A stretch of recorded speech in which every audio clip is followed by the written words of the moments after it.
नमस्कार दोस्तों, study with पवन प्रदीप में आप सब लोगों का स्वागत है। चर्चा की जाएगी कक्षा 9 समकालीन भारत का पाठ नंबर 6, या नहीं जो भूगोल की किताब है उसका पाठ नंबर 6 है जनसंख्या। जो भूगोल का अंतिम पाठ है, समकालीन भारत का अंतिम पाठ है। आइए चर्चा शुरू करते हैं जनसंख्या के विषय में। जैसे कि आप लोग जानते हैं, भारत की जनगणना प्रत्येक 10 साल में होती है। भारत में जो जनगणना की शुरुआत हुई थी वह 1872 ईस्वी में हुई थी। 1872 ईस्वी में लॉर्ड मेयो के समय इसका प्रारंभ हुआ, या लॉर्ड मेयो का कार्यकाल चल रहा था। उसके बाद अगर बात करें, ठीक इसके 9 साल के बाद भारत में नियमित रूप से जनगणना का प्रारंभ हुआ, और तब सन था 1881। प्रश्न पूछे जाते हैं कि भारत में नियमित जनगणना का प्रारंभ कब हुआ? 1881 में लॉर्ड रिपन के समय में। ऐसे ही प्रश्न पूछा जाता है, विश्व जनसंख्या दिवस कब मनाया जाता है? 11 जुलाई को विश्व जनसंख्या दिवस मनाया जाता है। उसके साथ साथ अगर हम 10 की जनगणना की शुरुआत की अगर बात करें तो अमेरिका में 1790 ईस्वी में प्रारंभ किया गया था 10 की जनगणना की शुरुआत। और अगर हम बात करें सबसे पहले विश्व में जो सबसे पहले जनगणना हुई थी वह स्वीडन में हुई थी। सबसे पहले स्वीडन में जनगणना का प्रारंभ हुआ था 1749 में, जबकि 10 की जनगणना की शुरुआत कहें तो वह अमेरिका में हुआ था 1790 में। आइए चर्चा करते हैं कि कक्षा 9 में इन सब चीज़ों को बड़ी आसानी से समझाया गया है। किस प्रकार से समझाया गया है यहाँ पर देखते हैं। आइए चर्चा शुरू करते हैं। जैसे, क्या आप मानव रहित विश्व की कल्पना कर सकते हैं? संसाधनों का उपयोग एवं सामाजिक तथा सांस्कृतिक वातावरण का निर्माण कौन करता है? समाज एवं अर्थव्यवस्था के विकास में मानव का महत्वपूर्ण योगदान होता है। मानव संसाधनों का निर्माण एवं उपयोग तो करते ही हैं, वे स्वयं भी विभिन्न गुणों वाले संसाधन होते हैं। संसाधन कक्षा 8 में हम पहला पाठ पढ़ चुके हैं। आप प्लेलिस्ट में जा कर के समझ सकते हैं कि क्या होते हैं संसाधन। कोयला तब तक चट्टान का एक टुकड़ा था जब तक कि मानव उसे प्राप्त करने की तकनीकी का अधिकार करके उसे एक संसाधन नहीं बनाया। प्राकृतिक घटनाएं जैसे बाढ़ या सुनामी जब किसी घनी आबादी वाले गांव या शहर को प्रभावित करते हैं तब वे आपदा है। नहीं तो अगर वह किसी ऐसे निर्जन क्षेत्र में आती है जहां पर कोई नहीं रहता है तो उससे ज़्यादा आपदा नहीं कहा जा सकता है। इसलिए सामाजिक अध्ययन एवं जनसंख्या एक आधारित तत्व है। यह संदर्भ बिंदु है, दूसरे तत्वों का अवलोकन किया जाता है तथा उसके अर्थ एवं महत्व ज्ञात किए जाते हैं। संसाधन, आपदा एवं विनाश का अर्थ केवल मानव के लिए महत्वपूर्ण है। संसाधन है, आपदा है या विनाश है, इसका जो अर्थ है वह जो महत्वपूर्ण अर्थ है वह केवल मनुष्य के लिए है, मानव के लिए है। उसकी संख्या, वितरण, वृद्धि एवं विशेषता या गुण पर्यावरण के सभी स्वरूपों को समझने तथा उनकी विवेचना करने के लिए मूल पृष्ठभूमि प्रदान करते हैं।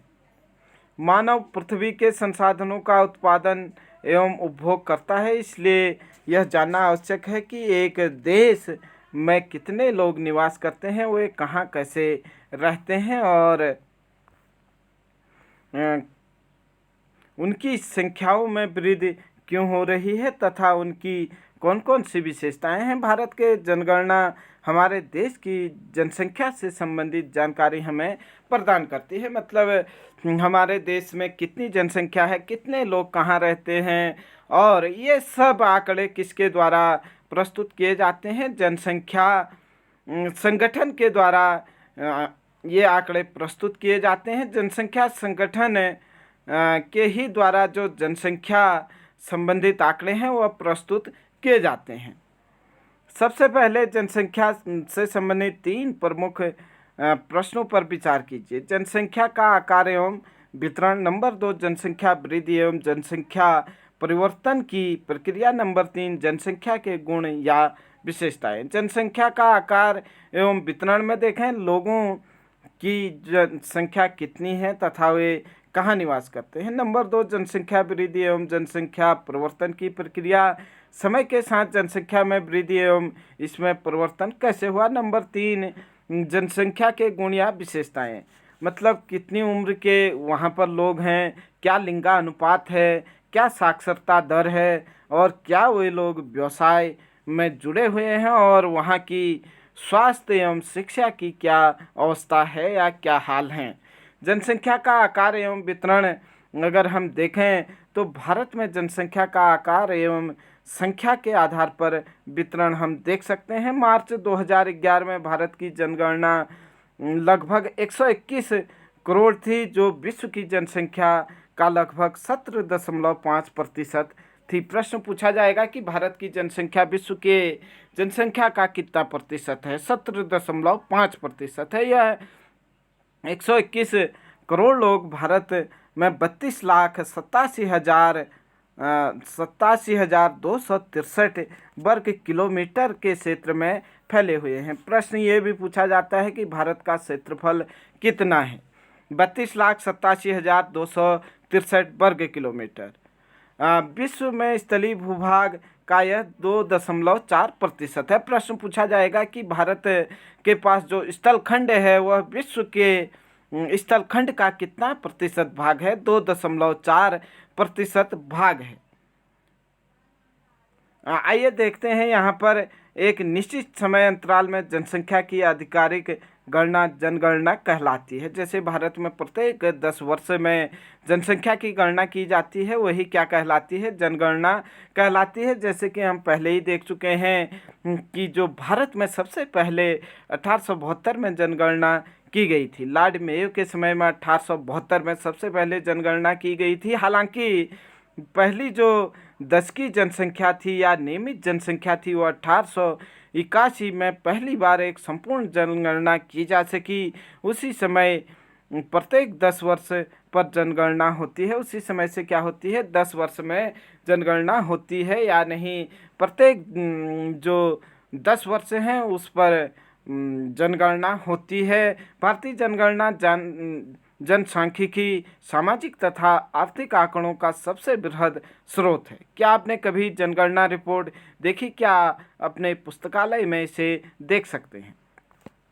चर्चा को आगे बढ़ाते हैं। जैसे कि हमने देखा भारत के पास 2.4% भूमि है। विश्व की भूमिका के विशाल क्षेत्र में असमान रूप से वितरित हुए हैं, मतलब यहाँ पर इस भूमि में जो जनसंख्या है वो असमान रूप से वितरित हुई है। जैसे कि 2 प्रश्न काफ़ी महत्वपूर्ण है। यह पूरा संसार है और यहाँ पूरे संसार की जनसंख्या है, इतना हिस्सा इस जनसंख्या का भारत में रहती है 17.5%, जैसे कि हम पहले ही कर चुके हैं। और क्षेत्रफल देखें, जैसे कि भारत के पास पूरे विश्व का जो ये क्षेत्रफल है, भारत के पास मात्र इतना क्षेत्रफल है 2.4%। ये जरूर नोट करेंगे आप लोग कि भारत के पास जो जनसंख्या है वह 17.5 और जो जनसंख्या क्षेत्रफल है जो भारत के पास टोटल विश्व का वह 2.4% है। 2011 की जनगणना के अनुसार देश की सबसे अधिक जनसंख्या वाला राज्य उत्तर प्रदेश है, जहां की कुल आबादी लगभग 19 करोड़ या 20 करोड़ हम कह सकते हैं, 19 करोड़ 90 लाख के आसपास है। उत्तर प्रदेश में देश की कुल जनसंख्या का 16% हिस्सा निवास करती है। दूसरी ओर हिमालयी क्षेत्र राज्य सिक्किम की आबादी केवल 6 लाख है तथा लक्षद्वीप में केवल 429,000 लोग निवास करते हैं। प्रश्न पूछा जाएगा कि हमारे देश में सर्वाधिक जनसंख्या किस प्रदेश में है। उत्तर प्रदेश में है। सबसे कम किस प्रदेश में है, तब आप कह सकते हैं सिक्किम में है, जबकि लक्षद्वीप एक केंद्र शासित प्रदेश है। उसके बाद हम आगे देखें, भारत की लगभग आधी आबादी केवल 5 राज्यों में निवास करती हैं। ये राज्य हैं उत्तर प्रदेश, महाराष्ट्र, बिहार, पश्चिम बंगाल और आंध्र प्रदेश। इन राज्यों में ही भारत की आधी जनसंख्या लगभग निवास करती है। क्षेत्रफल की दृष्टि से राजस्थान सबसे बड़ा राज्य है, जिसकी आबादी भारत की कुल जनसंख्या का 5.5% है। घनत्व के आधार पर अगर हम जनसंख्या का वितरण देखें तो जनसंख्या घनत्व असमान वितरण का बेहतर चित्र प्रस्तुत करता है। प्रति इकाई क्षेत्रफल में रहने वाले लोगों की जनसंख्या को जनसंख्या घनत्व कहते हैं। मतलब वर्ग किलोमीटर में कितने लोग रहते हैं उसे क्या कहते हैं, जनसंख्या घनत्व कहते हैं। भारत विश्व के घनी आबादी वाले देशों में से एक है। केवल बांग्लादेश तथा जापान ऐसे देश हैं जो जनसंख्या घनत्व में भारत से अधिक हैं। बांग्लादेश एवं जापान की जनसंख्या घनत्व आप लोगों को ज्ञात करनी है, कमेंट बॉक्स में बताना है। 2011 के भारत की जो जनसंख्या घनत्व है वह 382 प्रति वर्ग किलोमीटर था। प्रश्न पूछा जाएगा कि 2011 की जनगणना के अनुसार भारत में प्रति वर्ग किलोमीटर में कितने व्यक्ति रहते हैं। ये सारे प्रश्न पूछे गए हैं उत्तराखंड में जो भी प्रतियोगी परीक्षाएं हुई थी। यहाँ से 1 या 2 या 3 प्रश्न प्रत्येक प्रतियोगी परीक्षा में पूछ लिए जाते हैं। ये प्रश्न काफ़ी महत्वपूर्ण है। आप लोग बता सकते हैं कि भारत में प्रति वर्ग किलोमीटर में 382 लोग रहते हैं, जहां बिहार का जनसंख्या घनत्व 1102 व्यक्ति प्रति किलोमीटर है। वहीं अरुणाचल प्रदेश में 17 व्यक्ति प्रति वर्ग किलोमीटर में रहते हैं। आप लोगों से प्रश्न पूछा जाएगा कि भारत में जनसंख्या घनत्व के मामले में प्रथम राज्य कौन है, या भारत में किस राज्य का जनसंख्या घनत्व सर्वाधिक है। बिहार का सर्वाधिक जनसंख्या घनत्व है, जिसमें 1102 लोग प्रति वर्ग किलोमीटर में रहते हैं। जबकि सबसे कम अगर जनसंख्या घनत्व कहें राज्यों में तो अरुणाचल प्रदेश का है, जिसमें 17 व्यक्ति प्रति वर्ग किलोमीटर में रहते हैं। आप 6.3 में राज्य स्तरीय जनसंख्या घनत्व के असमान वितरण को दर्शाया गया है। आप यहाँ पर देख सकते हैं कि किस प्रकार से यहाँ की जनसंख्या है और जनसंख्या का वितरण हुआ है। आइए देखते हैं 6.1 चित्र को। 6.2 को आप लोग देख पा रहे होंगे। जैसे कि आधी जनसंख्या हमने कहा था मात्र 5 राज्यों में है। इसमें से उत्तर प्रदेश में 16%, 16.50 भी हम कह सकते हैं, लगभग 16 या 16.5% जनसंख्या रहती है। जबकि महाराष्ट्र में उसके बाद 9.9% लगभग जनसंख्या रहती है। कई किताबों में आप लोगों को 9.28 भी मिल सकता है। जबकि बिहार तीसरा बड़ा ऐसा राज्य है जिसमें 8.60% लोग निवास करते हैं। पश्चिम बंगाल ऐसा राज्य है जहां पर 7.54% लोग निवास करते हैं। जबकि उसके बाद अगर हम देखें आंध्र प्रदेश का नंबर आता है जहां पर लगभग 7% लोग निवास करते हैं। उसके बाद मध्य प्रदेश की अगर बात करें यहाँ पर 6% लोग रहते हैं। जबकि तमिलनाडु में 6% लगभग लोग रहते हैं। राजस्थान में हमने अभी देखा लगभग 5.66% लोग रहते हैं। जबकि कर्नाटक की अगर बात करें तो कर्नाटक में 5% लोग लगभग रहते हैं। उसके बाद गुजरात में भी 5% लोग लगभग रहते हैं। जबकि ओडिशा की अगर बात करें तो ओडिशा में लगभग 3.5% लोग रहते हैं। केरल की अगर हम बात करें तो यहाँ पर लगभग 3% लोग रहते हैं। झारखंड में भी लगभग 3% लोग रहते हैं। उसके बाद अगर हम असम में देखें तो यहाँ पर भी लगभग 2.5 से 3% लोग रहते हैं। पंजाब की अगर बात करें तो पंजाब में 2% या 2.29% लोग निवास करते हैं। उसके बाद हम आगे बढ़ते हैं। आगे देखें छत्तीसगढ़ में लगभग 2% लोग रहते हैं। और हरियाणा की बात अगर करें तो हरियाणा में भी 2% लोग रहते हैं। दिल्ली जो देश की राजधानी है यहाँ पर लगभग 1% से 1.5% लोग रहते हैं। और जम्मू कश्मीर की अगर बात करें तो जम्मू कश्मीर में देश के लगभग 1.04% लोग रहते हैं। उत्तराखंड में भी 1% लोग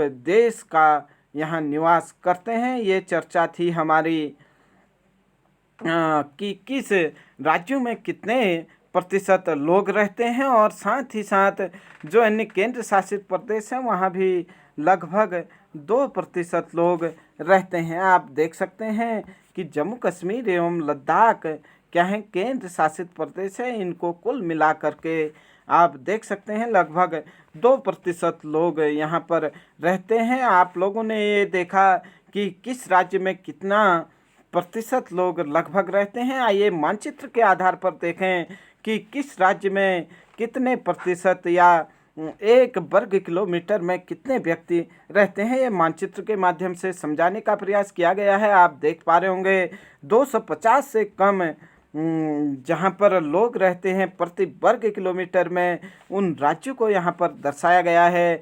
मध्य प्रदेश है, छत्तीसगढ़ है, राजस्थान है, और साथ ही साथ पूर्वोत्तर भारत के अरुणाचल प्रदेश, नागालैंड, मणिपुर, मिजोरम, और यहाँ आप उत्तर भारत में देखेंगे तो लद्दाख एवं जम्मू कश्मीर, हिमाचल प्रदेश, उत्तराखंड। यहाँ पर लगभग जो प्रति वर्ग किलोमीटर में लोग रहते हैं वो 250 से कम रहते हैं, जबकि 251 से 500 के बीच अगर हम लोग देखें जिन क्षेत्रों में रहते हैं, तो आप देख सकते हैं इन क्षेत्रों में आप कर्नाटक है, महाराष्ट्र है, आंध्र प्रदेश है, साथ ही साथ आप गुजरात है, और उड़ीसा और झारखंड को इसमें शामिल कर सकते हैं, और असम और चंडीगढ़, पंजाब को और हरियाणा को भी इन क्षेत्रों में सम्मिलित कर सकते हैं।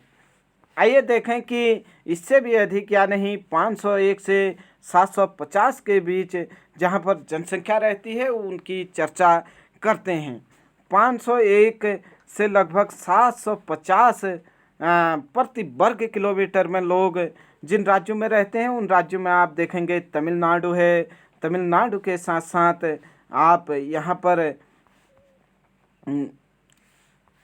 देखेंगे कि पंजाब और हरियाणा इन क्षेत्रों में आते हैं, जबकि जो हम पहले कह चुके हैं वह इन क्षेत्रों में आते हैं। जबकि 751 से 1000 के क्षेत्र वाले राज्य देखेंगे, या नहीं 751 से 1000 व्यक्ति प्रति वर्ग किलोमीटर में जिन राज्यों में रहते हैं, उन राज्यों में आप देखेंगे केरल है, और साथ ही साथ केरल के साथ आप लोगों को यहाँ पर अन्य राज्य उत्तर प्रदेश का दिखाई दे रहा होगा। इन राज्यों में लगभग 750 से 1000 व्यक्ति प्रति वर्ग किलोमीटर में दिखाई देते हैं, जबकि 1000 से अधिक व्यक्ति अगर हम प्रति वर्ग किलोमीटर में कहें तो आप लोग बिहार है, बंगाल है, इन क्षेत्रों में आप पाएंगे कि 1000 से भी ज़्यादा व्यक्ति यहाँ पर 1 वर्ग किलोमीटर में निवास करते हैं। ये चर्चा को आगे बढ़ाते हैं। देखें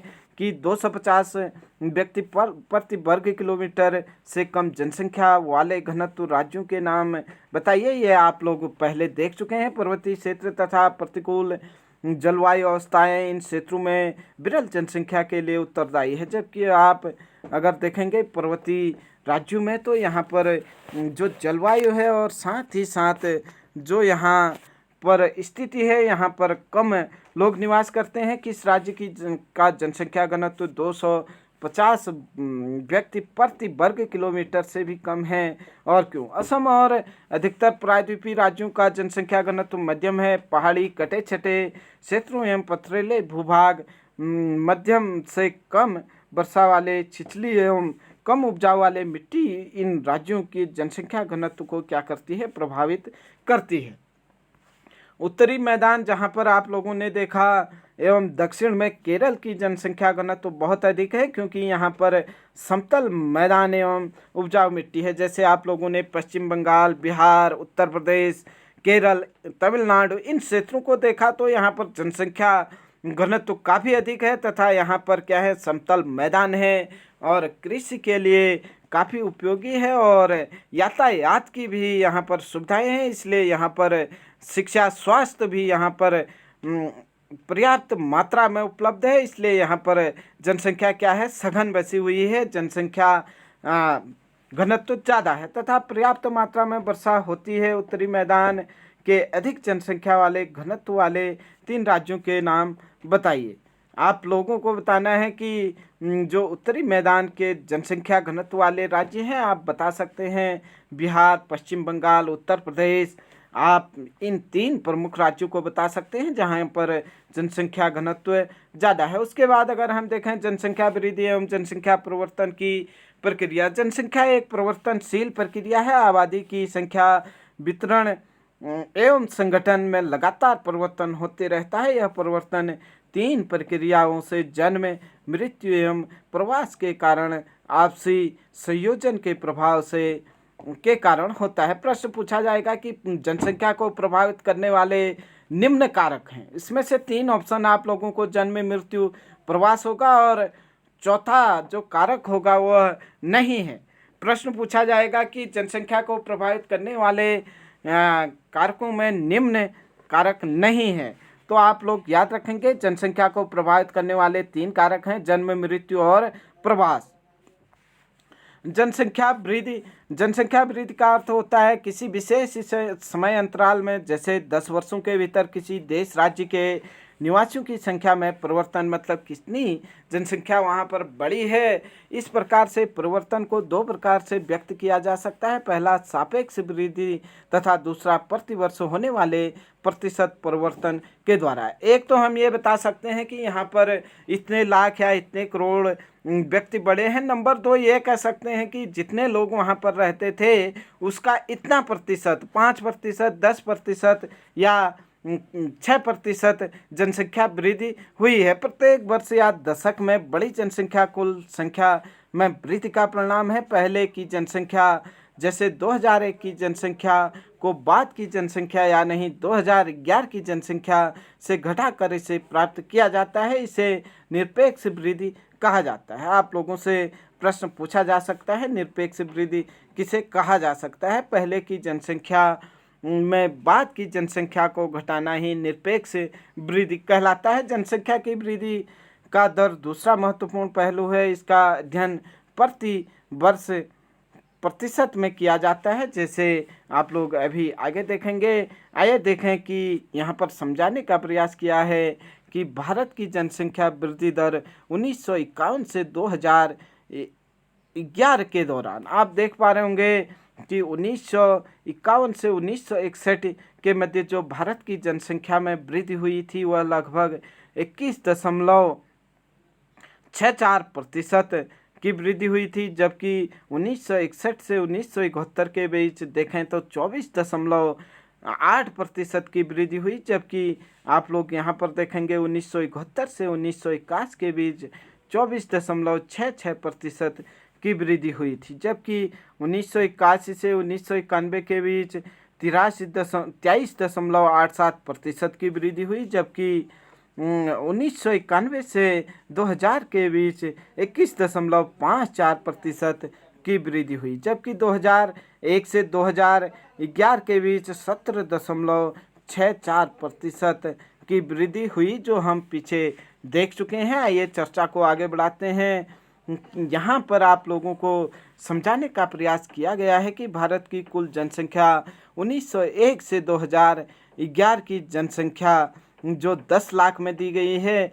जैसे कि आप लोग देख पा रहे होंगे जो 1901 में जनसंख्या थी भारत की वह लगभग 23 करोड़ थी। जबकि अगर हम बात करें 1911 की जनसंख्या की तो यहाँ पर लगभग 25 करोड़ जनसंख्या थी। जबकि 1921 में भी लगभग 25 करोड़ जनसंख्या थी और 1931 में 27 करोड़ जनसंख्या और 1941 में 31 करोड़, लगभग 31 से 32 करोड़ के बीच जनसंख्या थी। जबकि 1951 में 36 करोड़ की जनसंख्या भारत की थी। उसके बाद अगर हम देखें 1961 में तो 1961 में लगभग 43 से 44 करोड़ के बीच जनसंख्या थी। 1971 में अगर हम देखें तो 54 से 55 करोड़ की जनसंख्या थी। जबकि 1961 की अगर बात करें तो यहाँ पर 68 करोड़ जनसंख्या निवास कर रही थी। जबकि 1991 में यहाँ पर 884 करोड़ लगभग जनसंख्या हो गई। जबकि अगर हम 2001 में देखें तो 102 करोड़ जनसंख्या थी, जबकि 2000 में अगर हम देखें तो 121 करोड़ से भी अधिक जनसंख्या भारत में निवास करने लगी या भारत की जनसंख्या हो गई। आइए देखते हैं प्रति 2% वृद्धि की दर से अर्थ है कि दिए हुए किसी वर्ष में मूल जनसंख्या में जो 100 व्यक्ति थे उसमें 2 व्यक्तियों की वृद्धि हुई है, इसे वार्षिक वृद्धि दर कहा जाता है। जैसे कि हम पिछले पेज में देख रहे थे कि जो जनसंख्या है उसे 2 आधारों पर मापा जा सकता है। जैसे कि हम देख रहे हैं किसी क्षेत्र में अगर 100 लोग रहते हैं, उसमें से 5 लोग और बढ़ गए तो हम कह सकते हैं कि यहाँ पर 5 लोगों की वृद्धि हुई। या हम ये भी कह सकते हैं कि यहाँ पर 5% लोगों की वृद्धि हुई। भारत की आबादी 1951 में लगभग 36 करोड़ थी, जो बढ़ के 2011 में 121 करोड़ हो गई। आप यहाँ पर भारत की जनसंख्या के परिणामों को देख सकते हैं।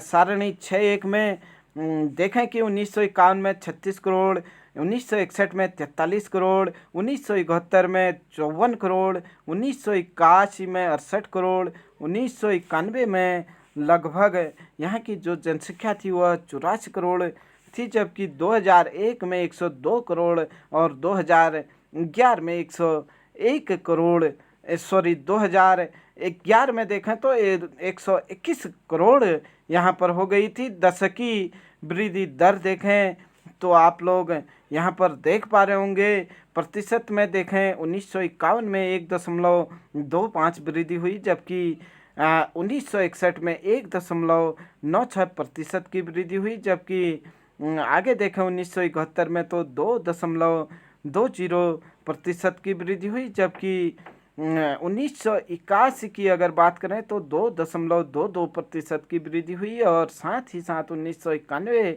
में अगर हम देखें तो 2.16% जनसंख्या वृद्धि हुई, जबकि 2001 में हम देखें तो 1.97% की वृद्धि हुई, जबकि 1.64% की वृद्धि 2011 की जनगणना में हुई थी। 1951 से 1981 तक जनसंख्या की वार्षिक वृद्धि दर नियमित रूप से बढ़ रही थी। यह जनसंख्या में तीव्र वृद्धि की व्याख्या करता है, जो 1951 में 36 करोड़ थी, जो 81 में 68 करोड़ हो गई। आप लोगों से प्रश्न पूछा जाएगा कि 1951 से 1981 के बीच जनसंख्या वृद्धि कैसी रही। जनसंख्या वृद्धि कैसी रही? नियमित रूप से बढ़ रही थी, किंतु 1981 से वृद्धि दर धीरे धीरे कम होने लगी। इस दौरान जन्म दर में तेजी में कमी आई। फिर भी आप देख पा रहे होंगे यहाँ पर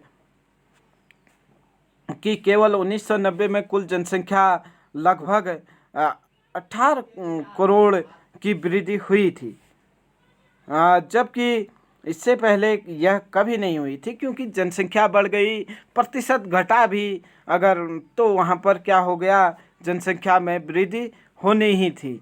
इस पर ध्यान देना आवश्यक है कि भारत की आबादी बहुत अधिक है। जब विशाल जनसंख्या कम वार्षिक दर से बढ़ती है या वार्षिक दर से लगाया जाता है, तब इसके सापेक्ष वृद्धि बहुत अधिक होती है। जब 10 करोड़ जनसंख्या में न्यूनतम दर से जनसंख्या वृद्धि होती है, तब जुड़ने वाले लोगों की कुल संख्या बहुत अधिक होती है। भारत की वर्तमान जनसंख्या में वार्षिक वृद्धि संसाधनों एवं पर्यावरण के संरक्षण को निष्क्रिय करने के लिए पर्याप्त है। वृद्धि दर में कमी जन्म एवं दर नियंत्रण के लिए किए जा रहे प्रयासों की सफलता को प्रदर्शित करता है। इसके बावजूद जनसंख्या की वृद्धि जारी है। 2045 तक भारत चीन को पीछे छोड़ सकता है, छोड़ते हुए विश्व की क्या बन जाएगा, सबसे अधिक जनसंख्या वाला देश बन जाएगा। जनसंख्या वृद्धि परिवर्तन की प्रक्रिया अगर हम देखें तो जनसंख्या में होने वाले परिवर्तन की 3 मुख्य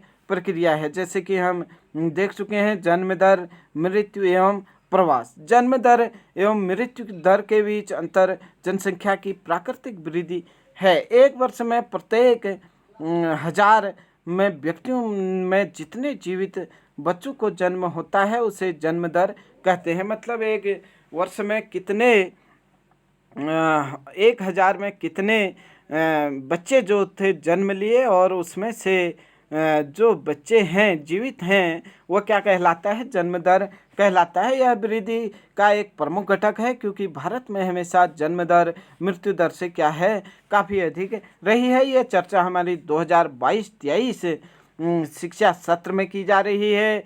एक वर्ष में प्रति 1000 व्यक्तियों में मरने वालों की संख्या को मृत्यु दर कहते हैं। प्रति 1000 में एक वर्ष में कितने लोगों की मृत्यु हुई, इसे क्या कहा जाता है, मृत्यु दर कहा जाता है। मृत्यु दर में तेज गिरावट भारत की जनसंख्या में वृद्धि दर का मुख्य कारण है।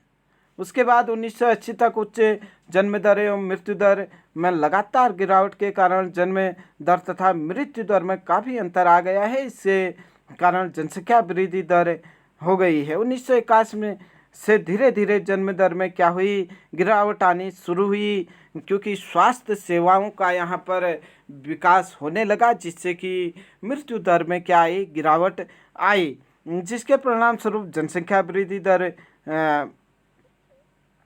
में गिरावट आई। इस प्रकार के चलन का क्या कारण है, आप लोग देख सकते हैं। अगर स्वास्थ्य सेवाएं बढ़ी तो वहाँ पर मृत्यु दर में कमी आई, और जनसंख्या जो वृद्धि थी वह होती रही। जनसंख्या वृद्धि का तीसरा घटक है प्रवास। लोगों को एक क्षेत्र से दूसरे क्षेत्र में चले जाने को प्रवास कहते हैं।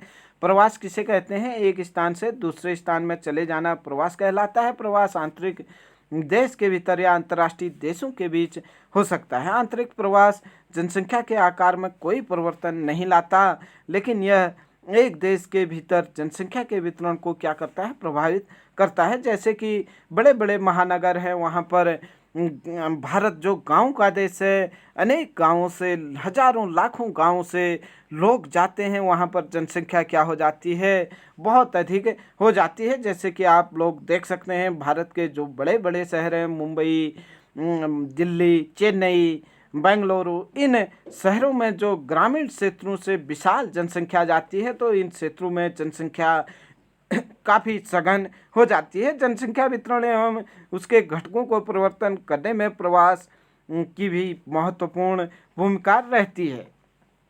भारत में अधिकतम प्रवास ग्रामीण से शहरी क्षेत्रों की ओर होता है, क्योंकि ग्रामीण क्षेत्र में अपकर्षण कारण प्रभावी होता है। एक ग्रामीण क्षेत्रों में गरीबी एवं बेरोजगारी प्रतिकूल अवस्था है, तथा नगर का अभिकर्षण प्रभाव रोजगार में वृद्धि एवं अच्छे जीवन स्तर को दर्शाता है। प्रवास जनसंख्या परिवर्तन का एक महत्वपूर्ण घटक है। ये केवल जनसंख्या के आकार को ही प्रभावित नहीं करता, बल्कि उम्र एवं लिंग की दृष्टिकोण से नगरीय एवं ग्रामीण जनसंख्या की संरचना को परिवर्तित करता है। भारत में ग्रामीण नगरीय प्रवास के कारण शहरों एवं नगरों की जनसंख्या में नियमित वृद्धि हुई है। 1951 में कुल जनसंख्या 17.29% नगरीय जनसंख्या थी, जबकि 2000 प्रश्न पूछा जाएगा कि 1951 में भारत की नगरीय जनसंख्या कितनी थी, 17.29%। जबकि अगर हम 2011 की बात करें तो जो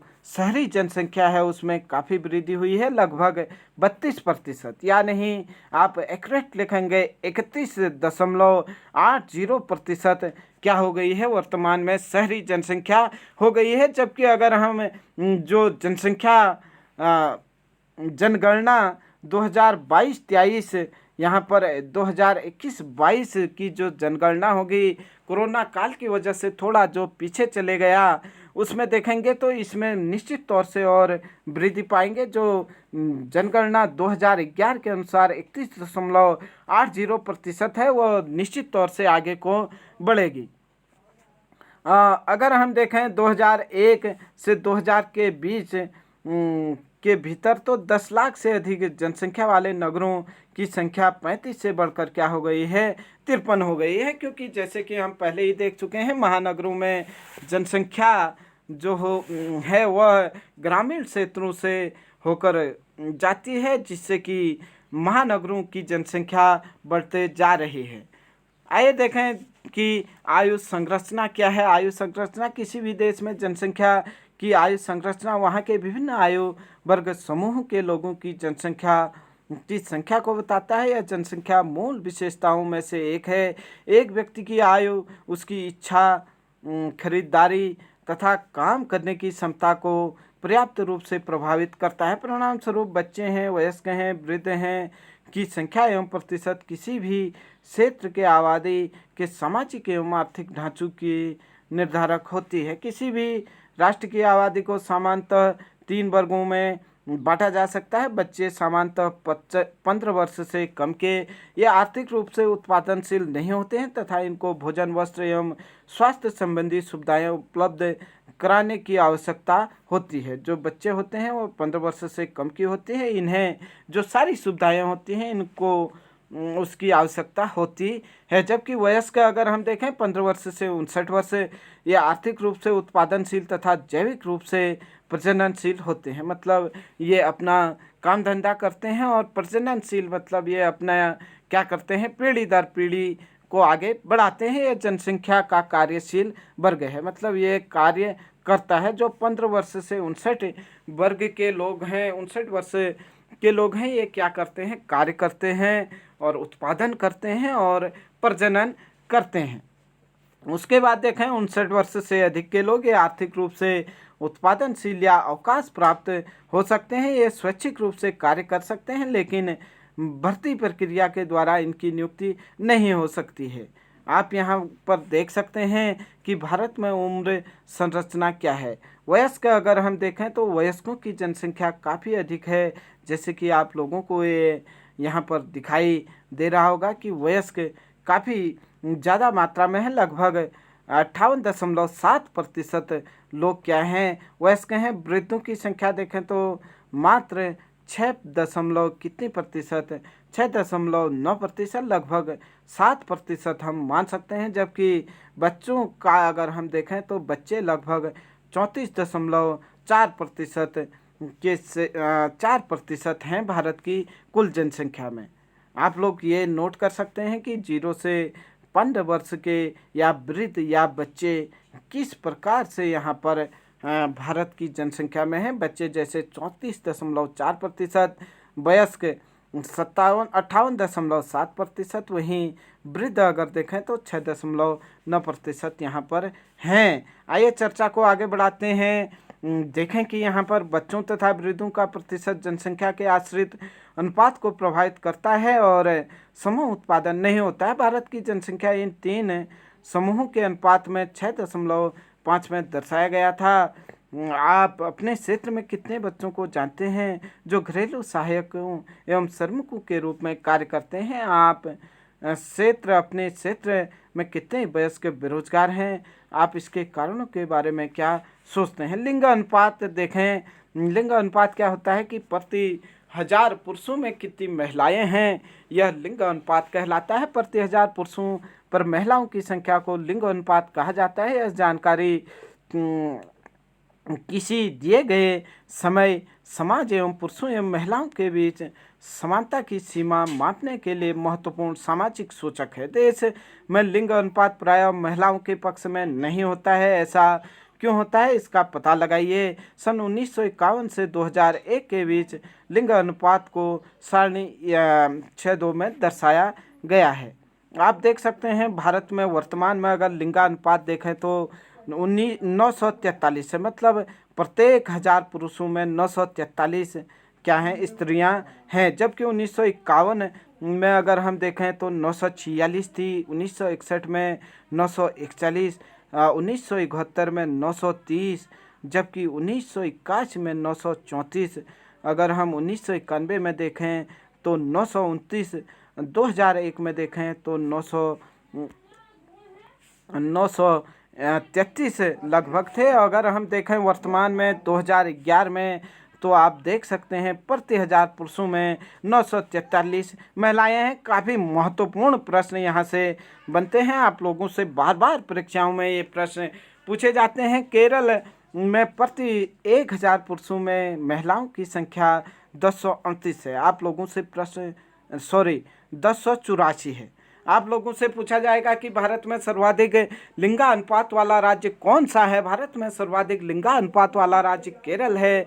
या 1000 पुरुषों में केरल में कितनी महिलाएं हैं? 1084 महिलाएं हैं, जबकि पांडिचेरी जो केंद्र शासित प्रदेश है यहाँ पर 1000 महिलाओं में 1000 पुरुषों में 1038 पुरुष हैं, जबकि दिल्ली के प्रति 1000 पुरुष में बहुत कम महिलाएं हैं 866, तथा हरियाणा में 1000 पुरुषों में केवल 877 क्या है महिलाएं हैं। और आप लोग याद रख सकते हैं कि हरियाणा में सबसे कम लिंगानुपात है, सर्वाधिक जहां केरल में है वहीं सबसे कम क्या है यहाँ आप लोग देख सकते हैं हरियाणा में सबसे कम लिंगानुपात है। आइए चर्चा को आगे देखते हैं। और यहाँ पर साक्षरता दर की बात करें तो साक्षरता दर से भी प्रश्न पूछे जाते हैं। किसी जनसंख्या का बहुत ही महत्वपूर्ण गुण है साक्षरता। स्पष्टतः एक शिक्षित और जागरूक नागरिक ही बुद्धिमत्तापूर्ण निर्णय ले सकता है तथा शोध एवं विकास के कार्य कर सकता है। साक्षरता स्तर में कमी आर्थिक प्रगति में एक गंभीर बाधा है। 2011 की जनगणना के अनुसार एक व्यक्ति जिसकी आयु 7 या इससे अधिक है, जो किसी भी भाषा को समझकर लिख या पढ़ सकता है, उसे साक्षर की श्रेणी में रखा जाता है। भारत की साक्षरता के स्तर में धीरे धीरे सुधार हो रहा है। 2011 की जनगणना के अनुसार देश में साक्षरता दर 73% है। आप लोगों से प्रश्न पूछा जाएगा कि 2011 की जनगणना के अनुसार भारत की साक्षरता दर क्या है, तब आप 73% कह सकते हैं। अगर पुरुषों की साक्षरता दर पूछी जाए तो 80.9% कह सकते हैं, जबकि महिलाओं की साक्षरता दर अगर पूछी जाए तो आप 64.6% बता सकते हैं। साक्षरता दरों को निम्न प्रकार का अंतर क्यों है आप देख सकते हैं। व्यावसायिक संरचना, आर्थिक रूप से क्रियाशील जनसंख्या का प्रतिशत विकास का एक महत्वपूर्ण सूचक होता है। विभिन्न प्रकार के व्यवसायों के अनुसार किए गए जनसंख्या के वितरण को व्यावसायिक संरचना कहा जाता है। किसी भी देश के विभिन्न व्यवसायों को करने वाले भिन्न भिन्न लोग लगे होते हैं। व्यवसायों को सामान्यतः प्राथमिक, द्वितीयक एवं तृतीयक श्रेणी में रखा जाता है। अब प्राथमिक क्षेत्र में क्या क्या आते हैं इसमें आप देख सकते हैं। कृषि, पशुपालन, वृक्षारोपण एवं मछली पालन, खनन आदि क्रियाएं शामिल हैं। आप लोगों से प्रश्न पूछा जाएगा कि निम्न में से कौन प्राथमिक क्षेत्र में नहीं आता है। आप इसमें से 3 ऑप्शन होंगे, कृषि, पशुपालन, वृक्षारोपण, मछली पालन, खनन, और कोई एक ऑप्शन ऐसा हो सकता है जो भवन निर्माण या उद्योग से संबंधित हो सकता है। द्वितीयक क्रियाकलाप अगर हम देखें तो इसमें जो उत्पादन करने वाले होते हैं वो उद्योग है, भवन निर्माण है और ये चीज़ें आती हैं। जबकि तृतीयक क्रियाकलापों में अगर हम देखें परिवहन, संचार, वाणिज्य, प्रशासन की सेवाएं शामिल होती हैं। आप लोगों को निश्चित तौर पर ये सारी की सारी चीज़ें नोट कर लेनी चाहिए। प्राथमिक क्रियाएं, द्वितीयक क्रियाएं और तृतीयक क्रियाएं किन क्षेत्रों में कौन से लोगों को सम्मिलित किया जाता है या कौन से जो कार्य हैं उनको सम्मिलित किया जाता है, आप लोग इसे नोट करेंगे। आइए देखें कि विकसित एवं विकासशील देशों में जो विभिन्न क्रियाकलापों में कार्य करने वाले लोगों का अनुपात अलग अलग होता है। विकसित देश में द्वितीयक एवं तृतीयक क्रियाकलापों में कार्य करने वाले लोगों की संख्या के अनुपात अधिक होती है, जबकि विकासशील देशों में जो प्राथमिक क्रियाकलाप में कार्यरत है उनका अधिक अनुपात होता है। विकसित देशों में जो विभिन्न सेवाएं होती हैं या नहीं जो तृतीयक क्रियाकलाप में व्यक्ति होते हैं या द्वितीयक क्रियाकलाप में व्यक्ति होते हैं वहाँ अधिक लगे होते हैं। जबकि विकासशील देश जैसे कि भारत है, यहाँ पर जो प्राथमिक क्रियाकलाप है कृषि है, साथ ही साथ जो अन्य है कृषि के साथ साथ पशुपालन, वृक्षारोपण, मछली पालन, खनन, इन क्षेत्रों में लोग क्या लगे रहते हैं, अधिक लगे रहते हैं। भारत में कुल जनसंख्या का 64% भाग केवल कृषि कार्य में कार्य करता है, जबकि अगर द्वितीयक एवं तृतीयक श्रेणी में कार्यरत लोगों की संख्या का अनुपात देखें तो 13 एवं 20% है। द्वितीयक श्रेणी में 13%, जबकि तृतीय क्षेत्र में 20% हैं। वर्तमान समय में बढ़ते हुए औद्योगिकरण और शहरीकरण में वृद्धि होने के कारण द्वितीयक और तृतीयक श्रेणी में क्या हो रहे हैं, व्यावसायिक परिवर्तन हुआ है। स्वास्थ्य की अगर बात करें, स्वास्थ्य जनसंख्या की संरचना का एक महत्वपूर्ण घटक है जो विकास की प्रक्रिया को प्रभावित करता है। सरकारी कार्यक्रमों के नियंत्रण प्रयास के द्वारा भारत की जनसंख्या के स्वास्थ्य स्तर में महत्वपूर्ण सुधार आया है। मृत्यु दर जो 1951 में प्रति हजार में 25 थी, वह 2011 में अगर हम देखें तो वह 7.2 रह गई। औसत आयु जो 1951 में 36.7 वर्ष थी, वह बढ़कर के 2012 में 67.9 वर्ष हो गई है। महत्वपूर्ण सुधार से कारकों जैसे जन स्वास्थ्य है, संक्रामक बीमारियां हैं, इनसे बचाव एवं रोगों के इलाज में आधुनिक तकनीकों के प्रयोग के परिणाम स्वरूप ये सब हुआ है। महत्वपूर्ण उपलब्धियों के बावजूद भारत के लिए स्वास्थ्य का स्तर एक मुख्य चिंता का विषय है। प्रति व्यक्ति कैलोरी की खपत अनुशासित स्तर से काफ़ी कम तथा हमारी जनसंख्या का एक बड़ा भाग कुपोषण से क्या है प्रभावित है। शुद्ध पानी पीने का मूल शुद्ध पीने का पानी तथा मूल स्वास्थ्य सुविधाओं ग्रामीण जनसंख्या में केवल 1/3 भागों को ही उपलब्ध है। आप देख सकते हैं यहाँ पर शुद्ध पानी जो पीने का होता है वो लगभग देश के 1/3 1/3 क्षेत्र तक ही उपलब्ध है। इन समस्याओं को एक उचित जनसंख्या नीति के द्वारा हल करने की आवश्यकता है, जैसे कि प्रति घर जल नल हर घर जल नल की योजना चलाई गई है प्रधानमंत्री नरेंद्र मोदी जी के द्वारा, जिससे कि गांव में पानी पहुंचाने का एक प्रमुख लक्ष्य है। आप देख सकते हैं कि भारत की जो 1/3 जनसंख्या है वहां पर केवल लोग पानी शुद्ध रूप से पीते हैं, जिससे कि वो लोग बीमारियों से बच सकते हैं, जबकि अधिकांश जनसंख्या प्रदूषित जल पीती है, जिससे कि अनेकों बीमारियां उनको ग्रसित करती हैं। किशोर जनसंख्या की अगर बात करें, भारत की जनसंख्या का सबसे महत्वपूर्ण लक्षण इसकी किशोर जनसंख्या का आकार है। यह भारत की कुल जनसंख्या का 5वां भाग है। किशोर प्रायः 10 वर्ष से 19 वर्ष के आयु के होते हैं।